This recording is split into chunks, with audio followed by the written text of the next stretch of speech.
বিসমিল্লাহির রহমানির রহিম। আসসালামু আলাইকুম। আশা করছি সকলে ভালো আছেন, সুস্থ আছেন। আজকে আমি যে জায়গাটায় আসছি, এই বিভিন্ন রকমের তাল গাছ কিংবা তাল গাছের সারি দেখে নিশ্চয়ই অনেকেই আন্দাজ করতে পারছেন কিংবা অনেকেই হয়তো আন্দাজ করতে পারছেন না।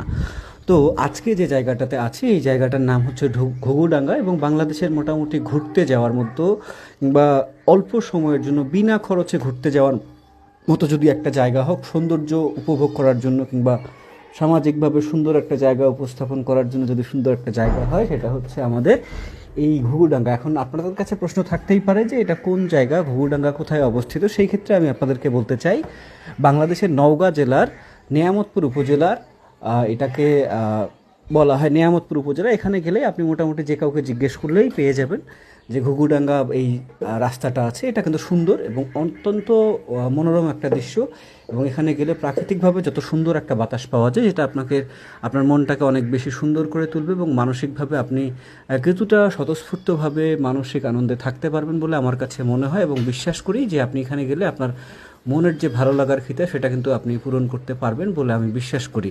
তো যদি কেউ এখানে যেতে চান, তাহলে অবশ্যই আপনাকে আগে নওগাঁ জেলায় আসতে হবে। সেখান থেকে আপনি চাইলে নিয়ামতপুর বললে যে কেউ আপনাকে নিয়ে আসবে। এখানে বসা কিংবা ঘোরাফেরার জন্য একটা নির্দিষ্ট জায়গা আছে, যেখানে গিয়ে আপনি বসে চা খেতে পারবেন কিংবা কফি খেতে পারবেন, ঠান্ডা কিংবা কোল্ড ড্রিঙ্কস যেগুলো হয়ে থাকে, এই ধরনের জিনিসগুলো আপনি খেতে পারবেন, এবং আশা করছি আপনাকে সেগুলো খুব সুন্দর একটা স্বাচ্ছন্দ্য দিবে। এবং বেশ সুন্দর একটা বসার জায়গাও এখানে আছে, যেখানে একটা ছোট পুকুর, এবং সেই পুকুরের মধ্যেও কিন্তু খুব সুন্দরভাবে শাপলা ফুটে থাকে, এবং যেটা আপনাকে অনেক বেশি পরিমাণে আনন্দ দিবে বলে আমার কাছে মনে হয়।